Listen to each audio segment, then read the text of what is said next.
Hare Krishna. We can just have one light on and turn all others off.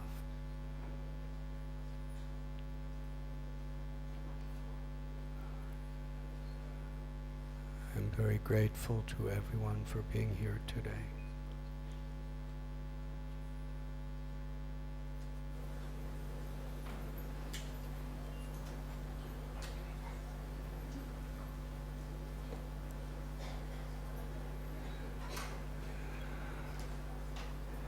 I especially would like to offer our sincerest gratitude to all the devotees in our congregation, counselors and counseling groups and all others who helped to fulfill a wonderful dream of Srila Prabhupada to reveal Vrindavan Dham in many places of the world. Srila Prabhupada explained that all of his temples were none different from Goloka Vrindavan, because Goloka Vrindavan is wherever the devotees selflessly serve together with the pleasure of Krishna as the very purpose, goal of everything they do. And wherever that atmosphere is Vrindavan. This year marks the 500th anniversary when Sri Chaitanya Mahaprabhu went to Vrindavan.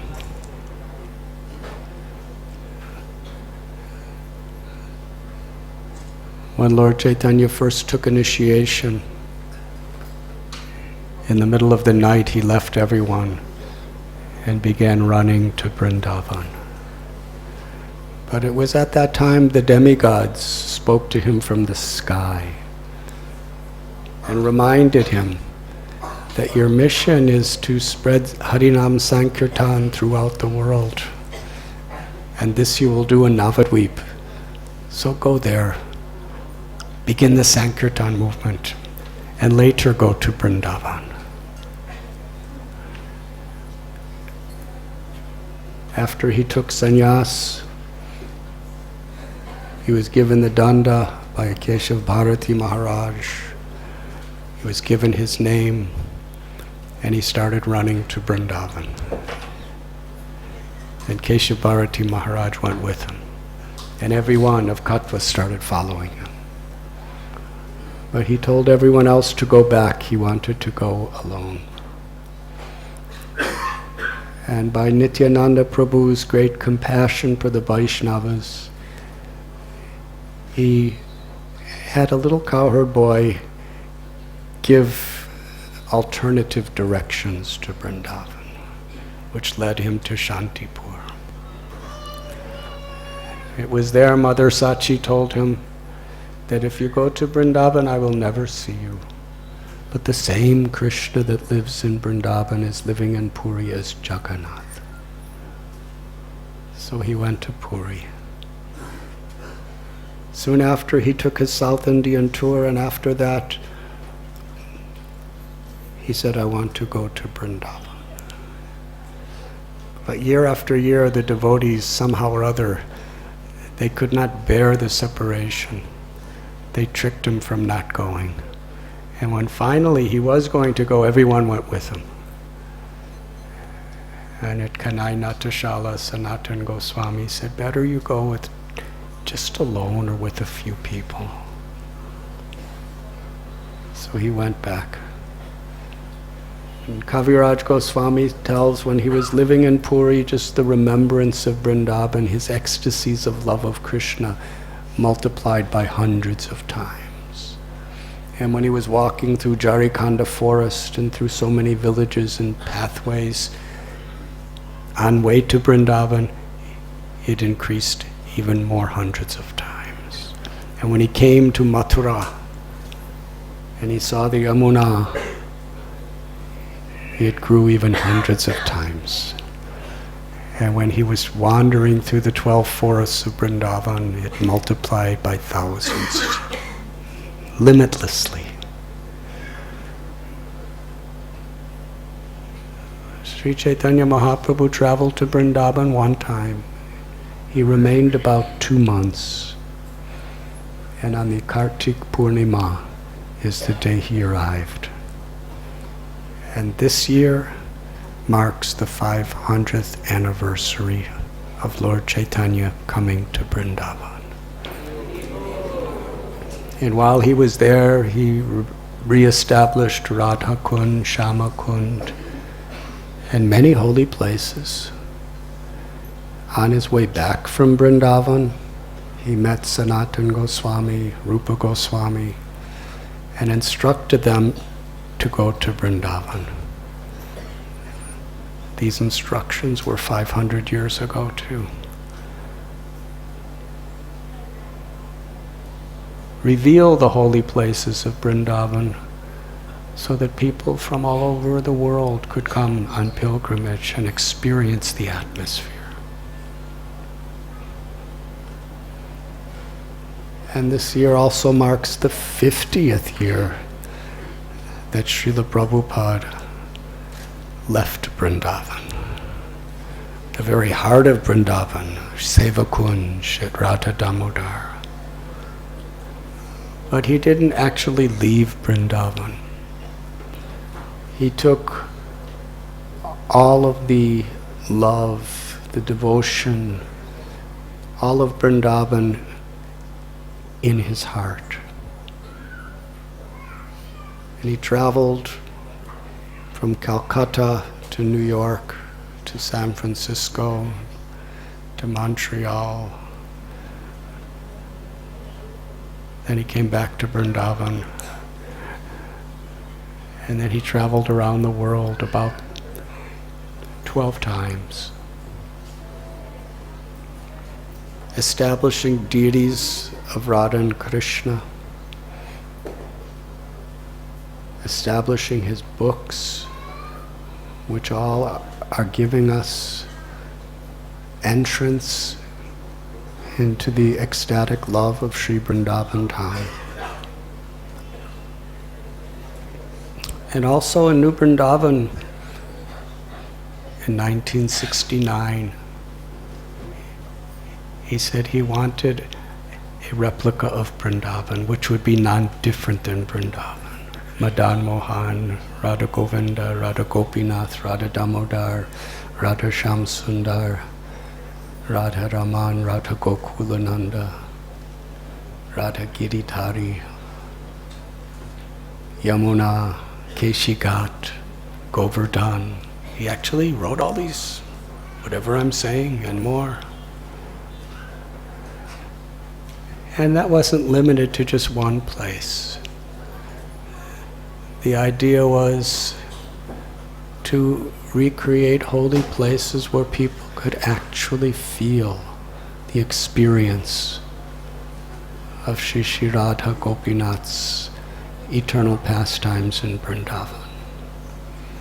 So considering it the 50th anniversary of when Prabhupada traveled the world to bring Vrindavan, the 500th anniversary of Sri Chaitanya Mahaprabhu going and giving his instructions to open Vrindavan to the world, it is auspicious that in Radha Gopinath temples, humble attempts, Radha Vrindavan Chandra's humble attempts, Radha Giridhari, Radha Rasbihari, we all together have tried to inspire a beautiful meditation on Vrindavan as the Vrindavan forests at Govardhan Eco Village.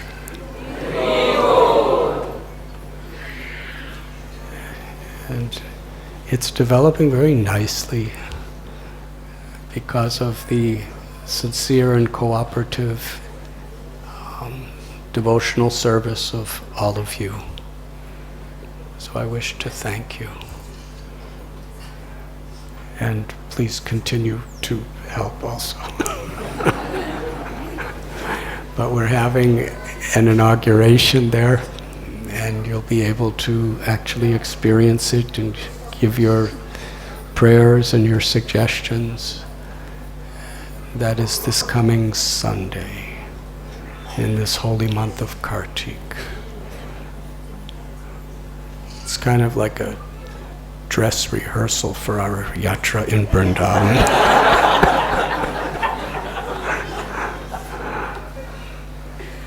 And soon after that, we'll be going to Vrindavan. Thank you very much. Today is Sharad Poornima. In Vrindavan, it is one of the most special, and for the Brijavasis, in many ways, the most special of all festivals. I remember in 1971 when I was living there. At that time, Vrindavan was a very simple place compared to now, as far as what the senses can perceive. Sri Vrindavan Dham is always the eternal abode of the Lord, where the Nitya Leela, or the pastimes of Krishna, Sri Radha, the Gopas and Gopis are forever manifested. Aparakata, on a spiritual level. Premanjana Churita Bhakti Vilochanena. But we can only see through our love, not through these eyes made out of earth, water, fire, air, and a little ether. Krishna yegatamam prapadyante tams tathaiva bhajamya reveals himself according to our surrender and our devotion, not according to our scholarship. It's not that 20/20 vision can see the pastimes of Krishna.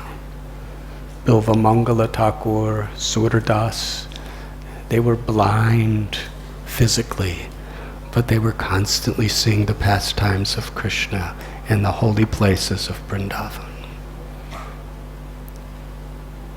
So many of us, we are spiritually blind, but we have nice eyes.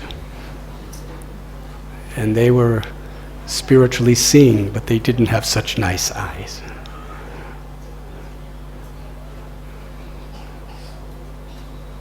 So bhakti, Om Agyanti Midandasya Gyananjala Shalakaya. Through bhakti, our eyes are opened. Through the mercy of Guru, Sadhu, Shastra, we can actually see as it is.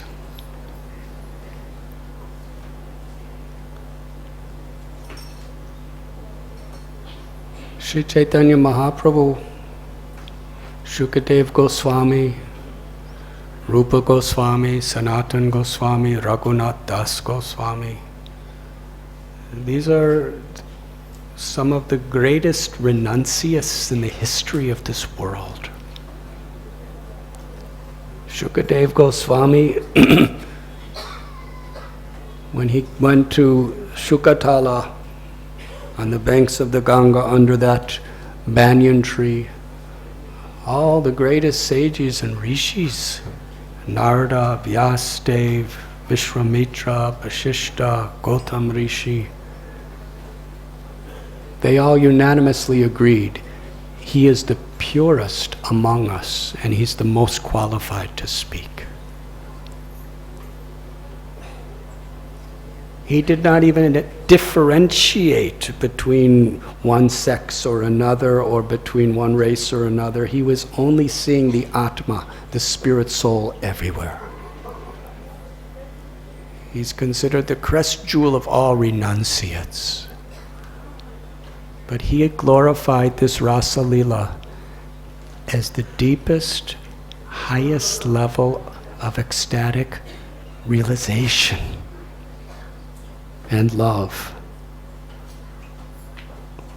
without comparison.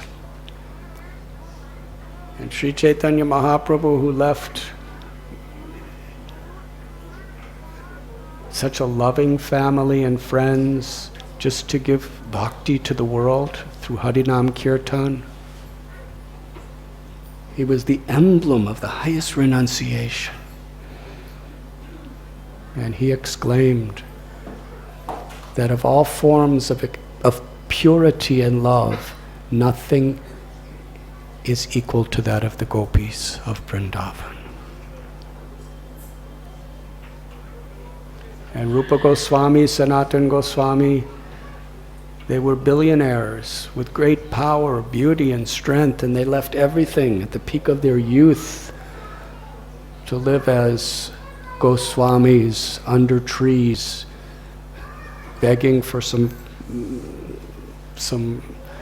chickpeas or wheat flour, living on the ground.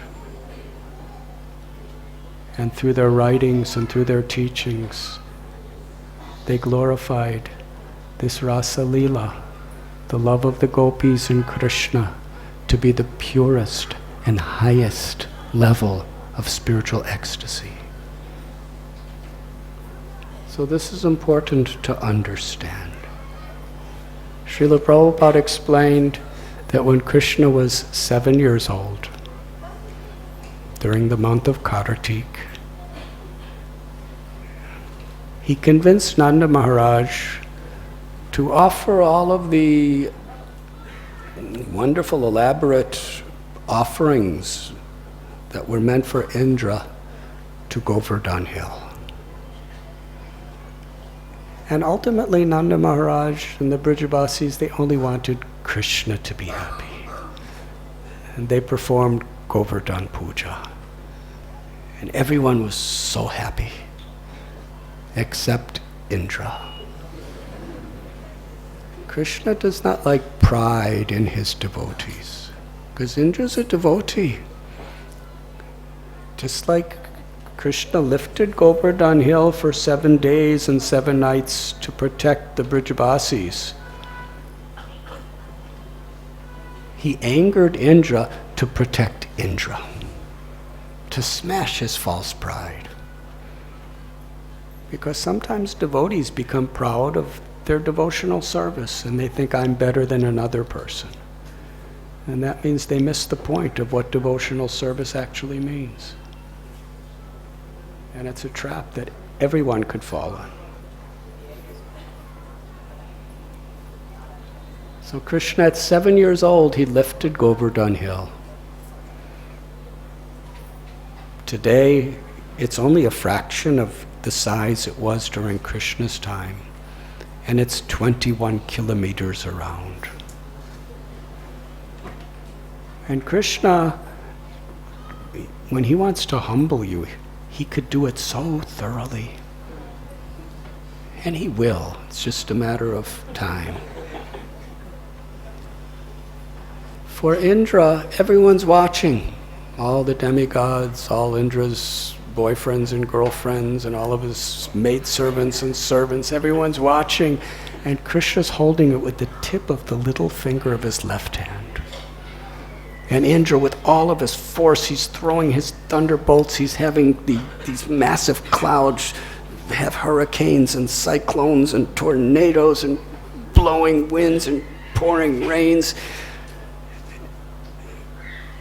And in 7 days, he did not have the power to remove one leaf from a tree.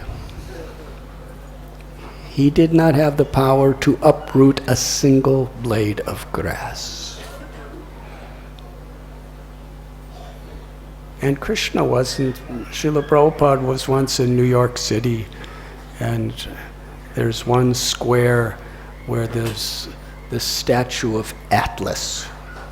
It was, according to, I think, Greek mythology, he's a very strong person, and he's holding up this globe, and he really looks like he's struggling. Prabhupada said when Krishna lifted Govardhan Hill, he was smiling. He wasn't struggling. He was effortless. He was happy. And all the Brijabasis enjoyed 7 days and 7 nights being looked upon by the loving glance of Krishna and reciprocating all their loving relationships. So that's when Krishna was 7 years old. And when he was 8 years old, tonight, he performs his Ras Leela. Srila Prabhupada said, if you think that you can enjoy Ras Leela, then first lift Govardhan Hill. Bhagavan api, Rupa Sukadeva Goswami tells, he is full of all opulences.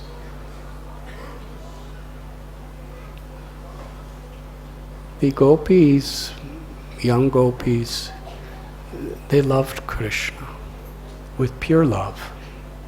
Ahoitaki apratihata. It was love that was uncontaminated by any selfishness, any egoism, and it was unconditional under any circumstance. The gopis were willing to go to hell forever if it would just relieve Krishna even for a moment of his headache. And they meant it. That was the absolute purity of their love for Krishna. So for Krishna's pleasure, they fasted and did the Katyayani Puja on the banks of the Yamuna. And Krishna, just to satisfy them, he took all their clothing from the bank of Yamuna and brought it on a tree, and then he made them all come out of the Yamuna. And he promised them that he would fulfill their desire, because they wanted Krishna to be their husband.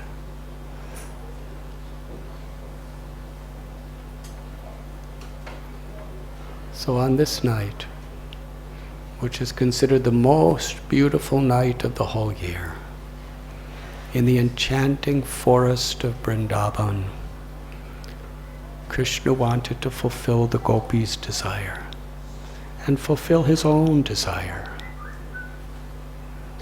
Hare Krishna. To fulfill his own desire, to give the highest pleasure to his devotees, and his devotees' own desire was to give the highest pleasure to Krishna.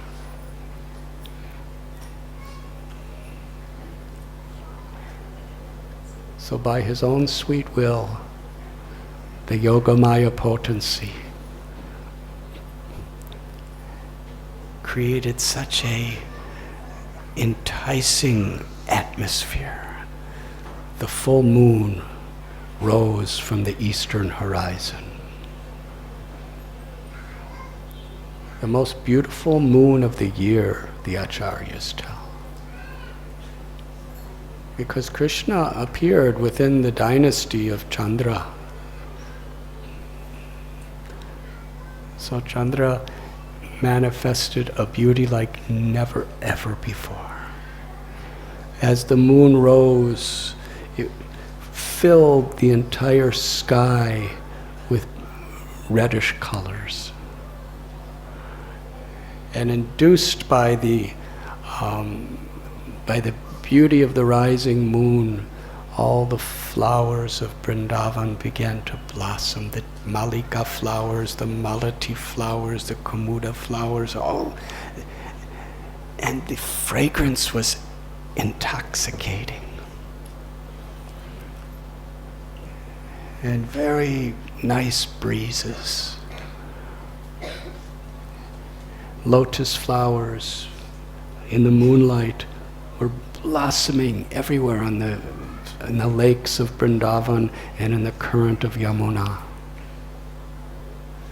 And in this most spiritually intoxicating, enchanting environment, Krishna stood under the Bamsivat tree on the bank of Yamuna, and in his threefold bending form, he played upon his flute. Bamsi Vat. As he played his flute, the innermost ecstasies of his love emerged from his heart into his breath and through the holes of the flute. It was Krishna's love that took the form of music, and it filled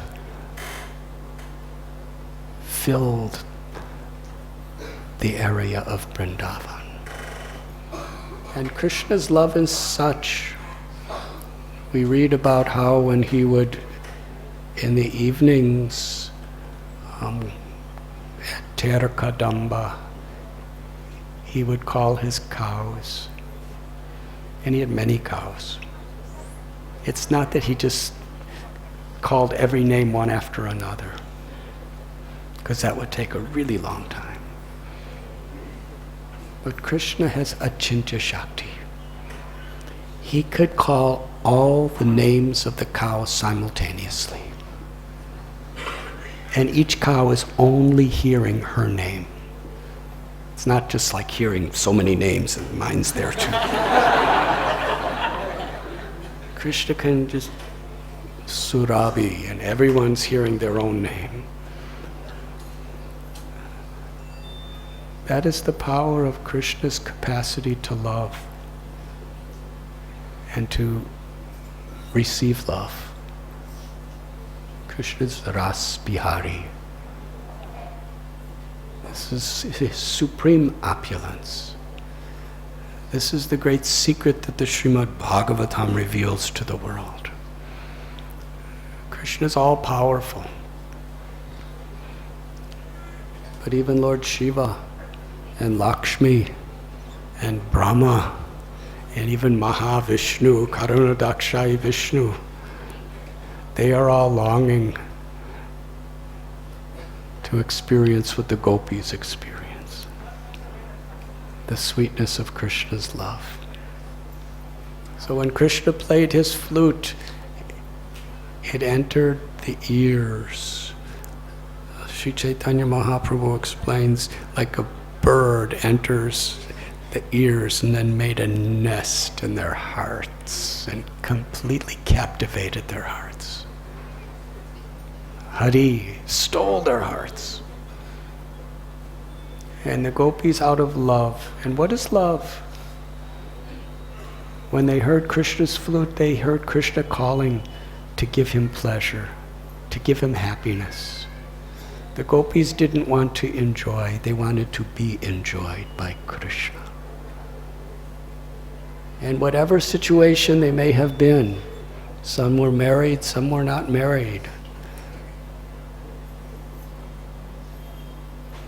they answered the call of Krishna's flute. Shukadev Goswami tells, some were milking cow, buckets under the cow. They just left it. Have you ever seen anyone do that? They just went to the forest. Others had milk from the cows and they had built a fire, cow dung, and they were cooking the milk, and the milk was just boiling, and they left for the forest. And as they went to the forest, their beautiful earrings were swaying to and fro. Some were nursing their little babies, and they put down their baby and ran into the forest. Others serving their fathers, their brothers, or their husbands prasad.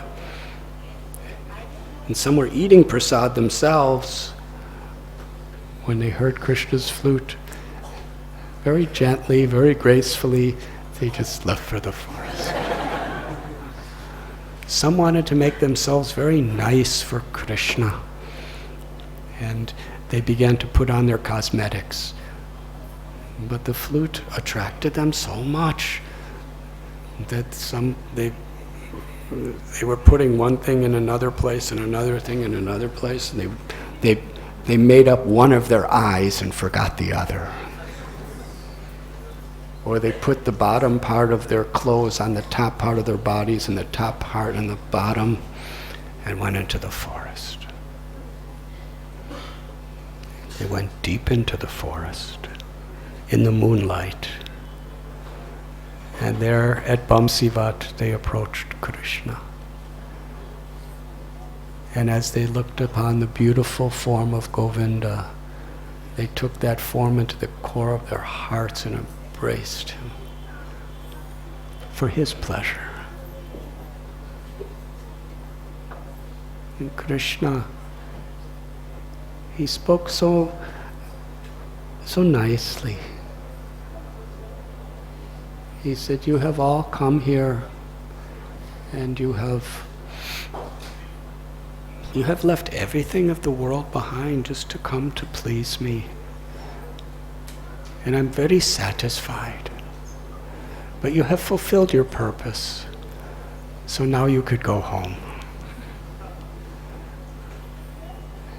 And gopis, they were just kind of smiling. And then they looked at the beautiful full moon and the light on the forest, and Krishna saw them doing this. And he said, oh, you have come here to see the beautiful moon-like forest of Vrindavan. Well, now you have seen it, so you should return to your homes. After all, you have your duties to your families, and you have your Vedic responsibilities of chastity. And Krishna was giving them a really good lesson. And he kept telling them that it's only proper that you return, because there's so many dangerous animals here. There's snakes and there's tigers and there's lions, and it's very dangerous, and now it's night, and they can really harm you, they can kill you, so you should protect yourselves, you must go home. And gopis were crying, and their heads were down, looking down, and with their toes they were drawing curved lines in the sands. Sukadeva Goswami explains they were breathing very heavy, and torrents of tears were pouring from their eyes and falling to the ground. And the gopis spoke.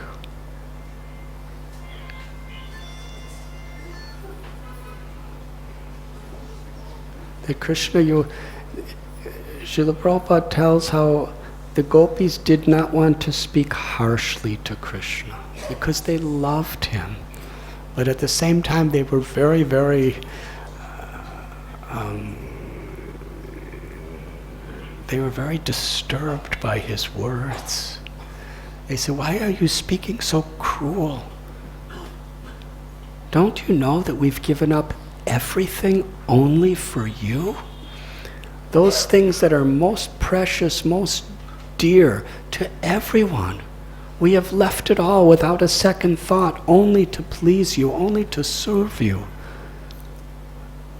Lord Narayan will always give shelter to his devotees. We have come for your shelter.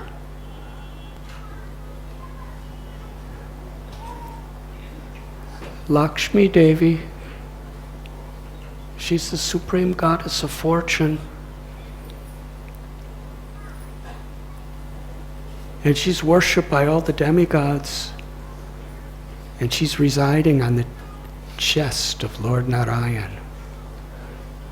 But yet, Lakshmi herself performs great penances because she wants the service of the tulsi leaves on the feet of the Lord. She leaves his chest to go to his feet. We have taken shelter as the dust under of your lotus feet. Please do not send us back. And besides that, you're talking about faithfulness to society and family and friendship and love, and we agree with all those things. But the only reason anyone is lovable is because you are supremely lovable. You are within everyone's hearts. The only attractive thing about anyone is because they are part and parcel of you.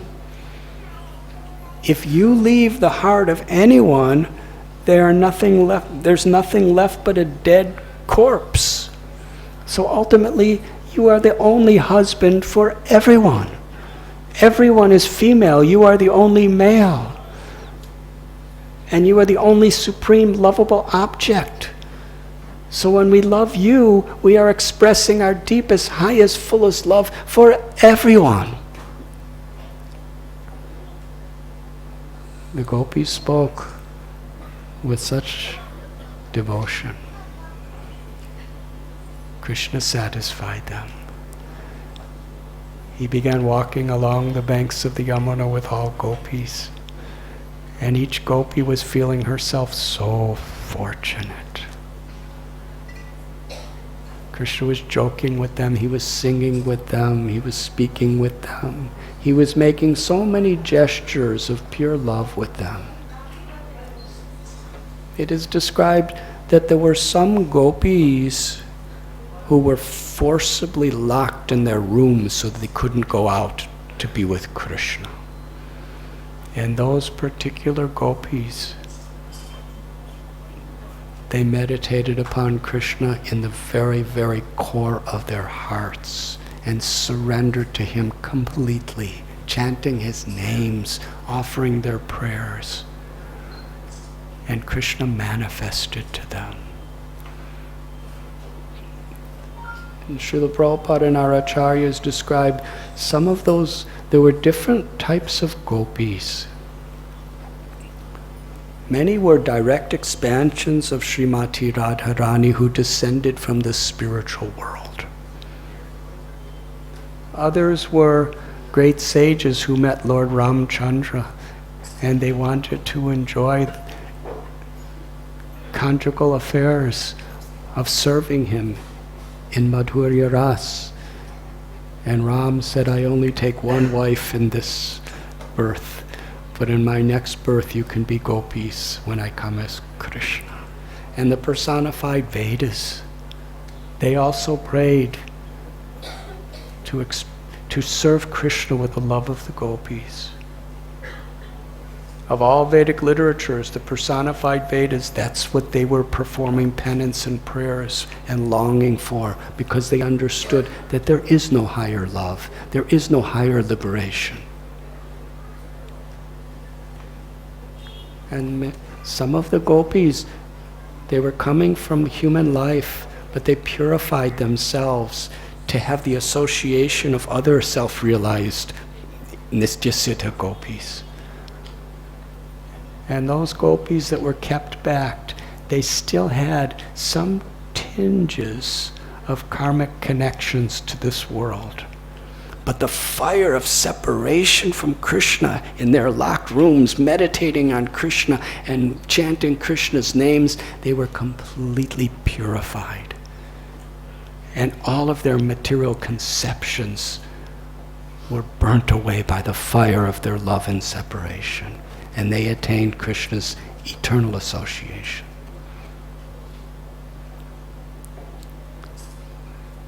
So in this way, Krishna was reciprocating with each one. And each of the gopis were thinking themselves so fortunate. We are the most fortunate in all of creation. On this beautiful moonlit night, in the forests of Vrindavan, on the banks of Yamuna, to be with Krishna. Krishna speaking to me. He's glancing upon me. He's touching me. Such blessing.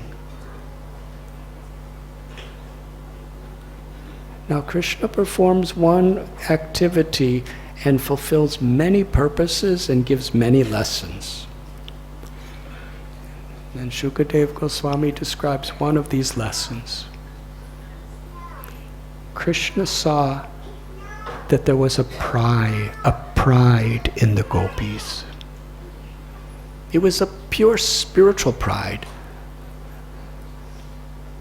But for our sake, he wanted to teach another kind of lesson. You see, the gopis, They loved Krishna, they gave everything for Krishna, but they were thinking themselves more fortunate than all others. So Krishna wanted to purify them of that pride. He suddenly disappeared. And gopis, they were looking everywhere, crying. They all together began to chant Krishna's names and went into the forest. They were mad in their enthusiasm to find Krishna. They looked at the moon and started asking the moon, "You are Krishna's born in your dynasty. He will do what you say. Where is Krishna? Can you at least tell us where Krishna is?" They were speaking to the stars in the sky. Where is the son of Nanda Maharaj? They were going to the various trees, O banyan tree, O kadamba tree, O tamal tree, O ashok tree. Can you just tell us, did Krishna come here?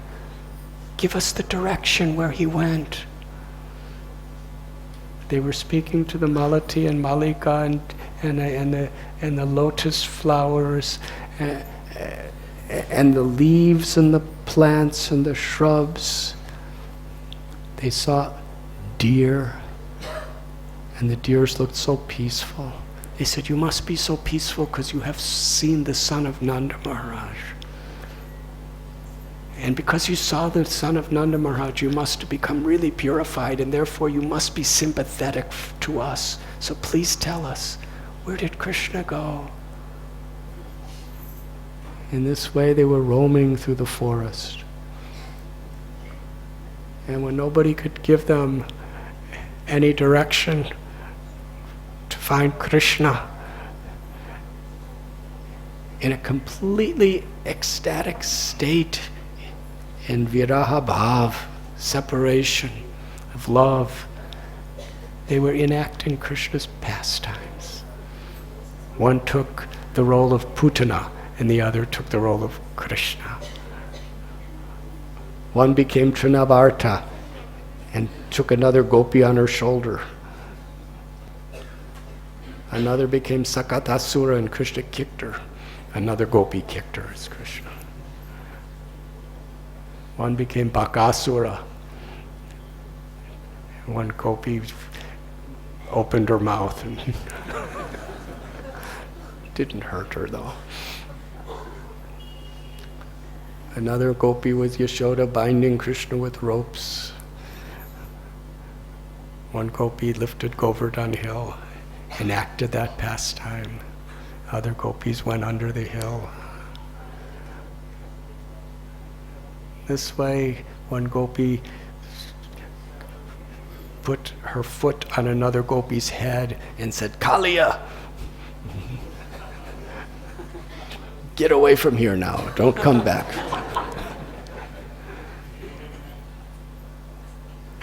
They were intoxicated in Krishna prema. And as they were going through the forest, they found Krishna's footprints with all the beautiful symbols within his footprints on the earth. And they started praying to Mother Earth, "You are so fortunate that Krishna has blessed you with his footprints, and because you're in so much ecstasy, being decorated by his footprints, your hairs are standing on end in the form of trees." But they were following those footprints. And as they were walking through the forest, they discovered two sets of footprints. And they were speaking among themselves. There is another gopi. And that gopi, her love, her worship, her service to Krishna is unparalleled. It is supreme. Krishna left all of us to be with this one gopi.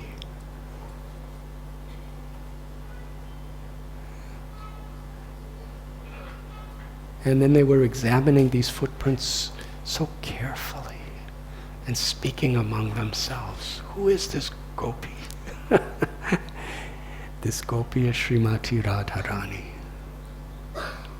Krishna left all other gopis only for Sri Radha. And here we find there's only one set of footprints.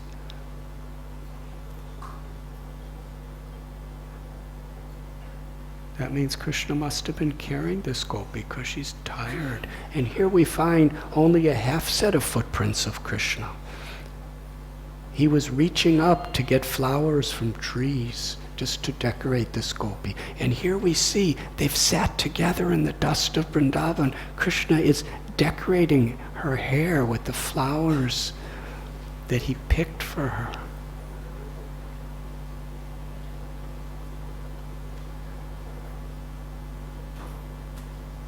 And then again they saw only one set of footprints.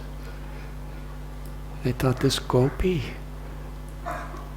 she was thinking, I'm very tired, Krishna, please carry me. And Krishna traced pride in her heart, and he left her just like he left us. And as they walked deeper into the forest, they found Srimati Radharani. And interesting, Srila Prabhupada explains, this is the test of our Krishna consciousness. That when a devotee sees another devotee in difficulty, a devotee is never envious. A devotee is always sympathetic, well-wisher. They shared Srimati Radharani's separation, and Srimati Radharani shared their separation. And it was in this particular place in the Srimad Bhagavatam, there is the well-known story that Sukadeva Goswami, whose ultimate supreme worshipable person is Sri Radha, with 7 days to speak the Srimad Bhagavatam, he would not speak her name,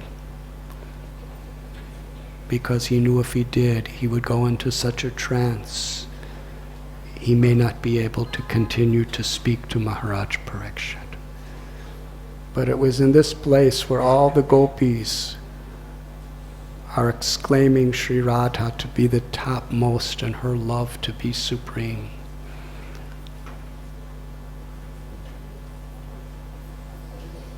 That he gave reference to Sri Radha's name. And this is the very essence of the whole Srimad Bhagavatam. To extol the ultimate glory of Sri Radha's love.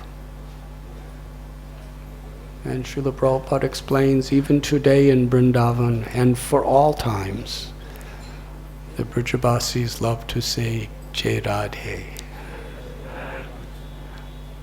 And this Hare Krishna, Hare is Sri Radha, who steals the heart of Krishna with her love.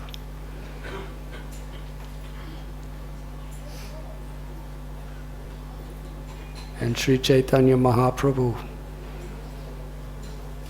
he taught us, as Krishna, he wanted to taste the sweetness of Radha's love. It was the highest mystery of all mysteries. Krishna knows everything past, present, and future. He knows every living being's heart.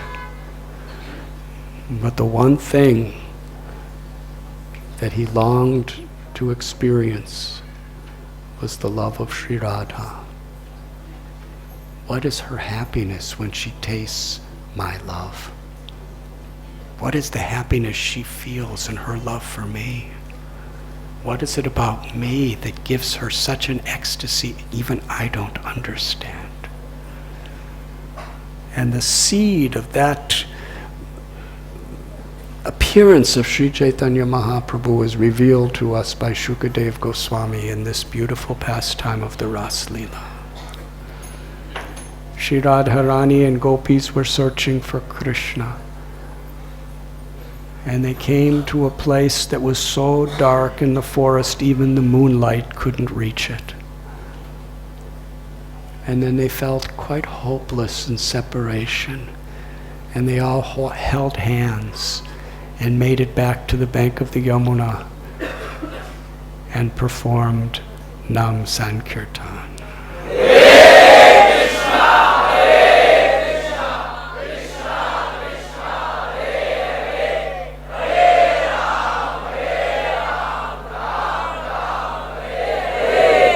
Krishna completely removed all of their sense of pride.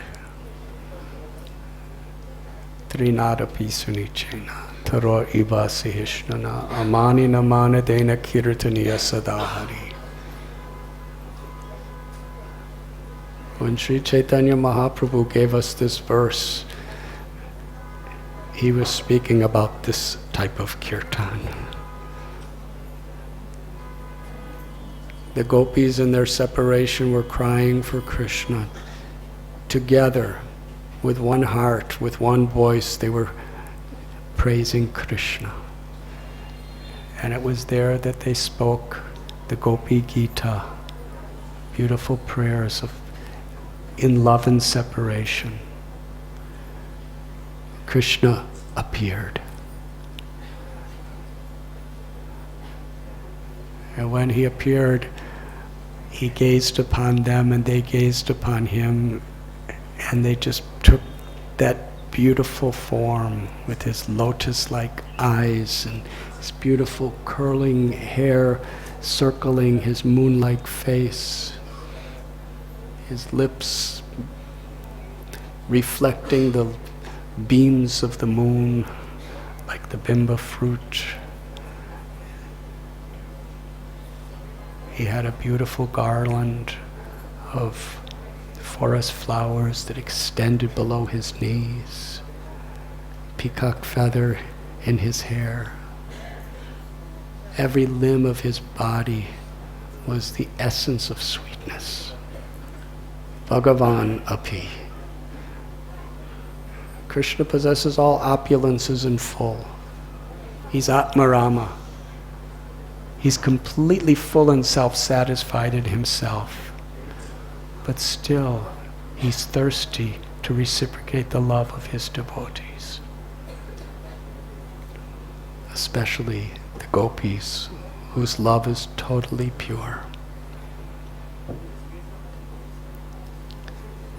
The gopis made a nice sitting place with their cloths on the bank of Yamuna, and they all sat around Krishna. And they asked Krishna a question. Some people are affectionate to those who are affectionate to them. And others are affectionate even to people who neglect them or are inimical to them. And other people aren't affectionate to anybody. So Krishna, can you explain this for us? Obviously, they were trying to teach Krishna a little lesson. Krishna said that those who are affectionate only to those who reciprocate with them with affection are like merchants. Their love is not real. Ultimately, they're only concerned with themselves. If they don't get what they want, then their affection ceases. Those who are affectionate, even to a person who is inimical or neglectful to them, they are actually affectionate. They are saintly people. Just like a mother or a father, even if their child is very neglectful or disobedient, still the mother and father loves them unconditionally and will do anything for them. That is true love. And as far as those who don't show affection for anyone, there's two types of people. One is the Atmarama, great sage, who's just aloof from all of these dualities of material existence. And the other is a person who is the lowest among people, who is simply ungrateful. They're receiving so much, but they're ungrateful for that. Ungrateful to their parents, ungrateful to their gurus, because they're just self-centered. But please understand, gopis, I'm not like that. I only appeared to neglect you when I left you to increase the ecstasies of your love for me.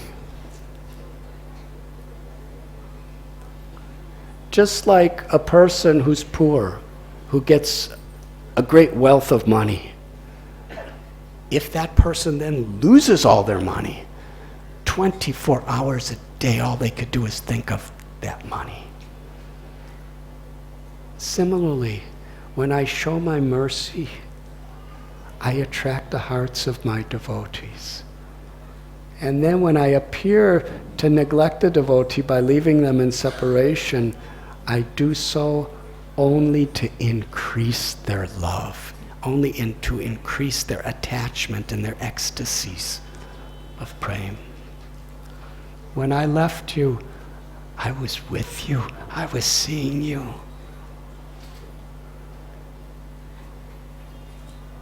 And Krishna apologized.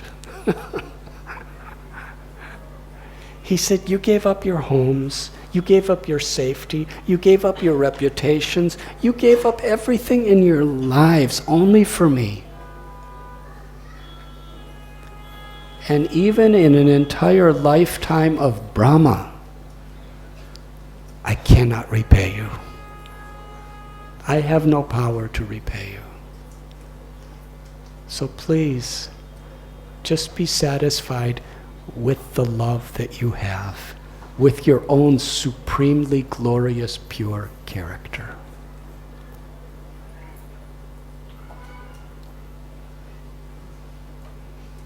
Sarvaloka Maheshwaram. Bhagavad Gita, Krishna tells, I am the proprietor of everything that exists. Aham sarvasya prabhavo mata sarvam pravartate. I'm the proprietor of all material and spiritual worlds, everything and everyone. And yet Krishna is feeling with everything. In 4 billion, he said a lifetime of Brahma, in 311 trillion years. With all he has, he cannot repay a single gopi for their love for him. That is his gratitude. That is his power to receive love and to give love. And to satisfy gopis, he then began to dance with them. Such a dance. Srila Prabhupada quotes the Puranas, describes there's 16,000 principal gopis. Of the 16,000 principal gopis, 108 are the main gopis.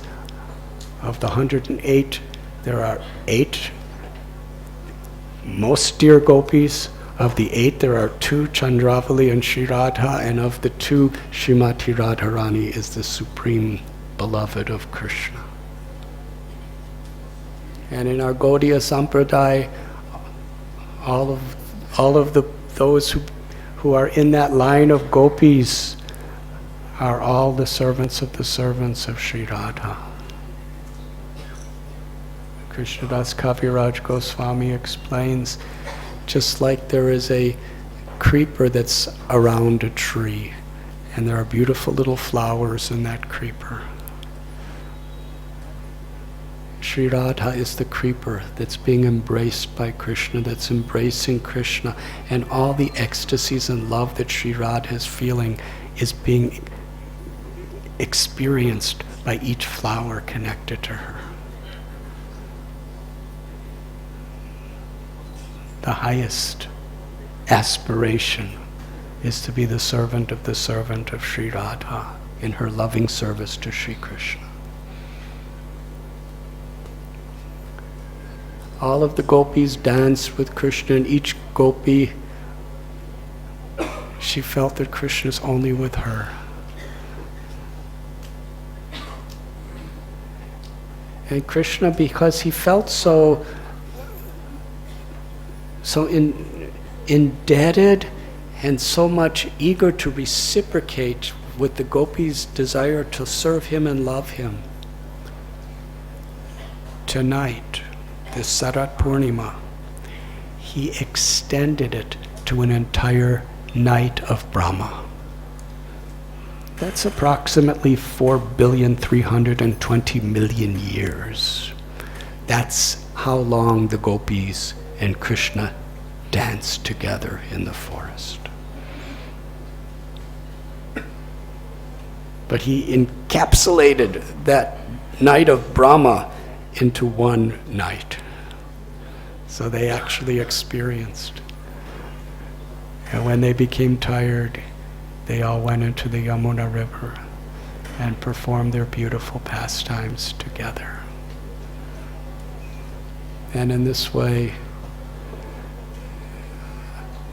our acharyas tell of Krishnadas Kaviraj Goswami that if there's a tinge of ego, if there's a tinge of selfishness, it is material lust. But when our love, when our affection is completely for the pleasure of Krishna, it's pure. It's prem. And I'll end with one little question and answer between Maharaj Parikshit and Shukadev Goswami. Parikshit Maharaj asked, how is it that the gopis became so purified, thinking of Krishna, remembering Krishna, chanting Krishna, when they didn't even know that Krishna was God? They were just thinking he's a cowherd boy. How is it that they could become so purified when they're thinking he's a human being?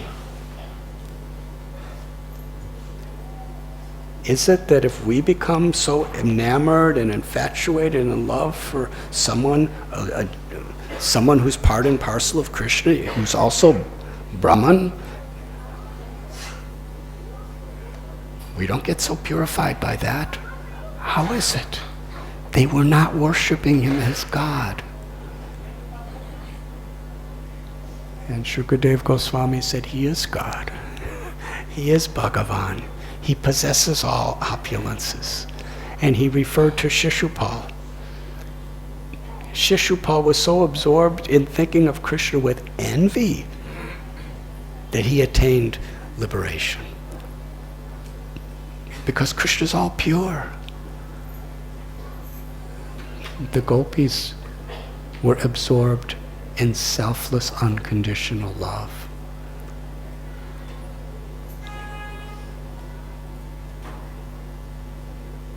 To always remember Krishna, to never forget Krishna.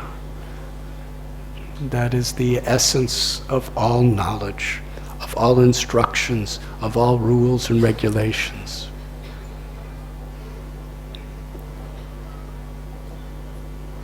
And Vrindavan truly is where devotees, without envy, in a real spirit of loving service, are eager to please Krishna and Sri Radha, especially when we come together like the gopis did to chant the holy names.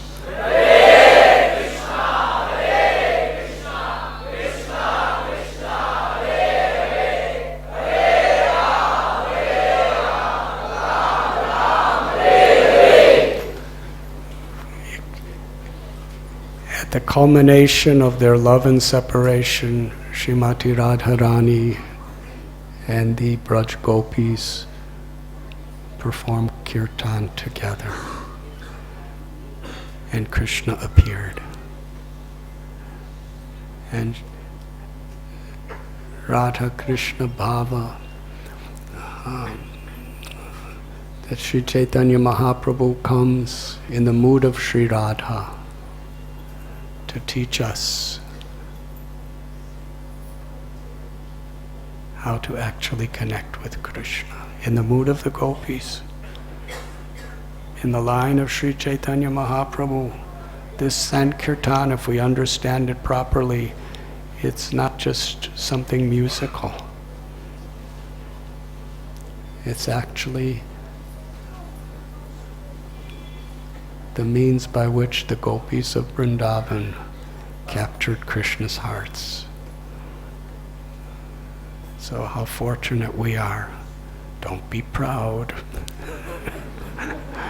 In the spirit of a humble servant of the servant of the servant, how we should be grateful that Srila Prabhupada has given us the pastimes of the Braj Gopis in the form of Harinam Sankirtan. And we enter into that Leela if we chant in the mood that Lord Chaitanya taught us. So now I will end this katha, and we will, with our hearts and our souls, chant beautiful kirtan together with one heart, with one voice, for the pleasure of Sri Sri Radha Gopinath. Thank you very much.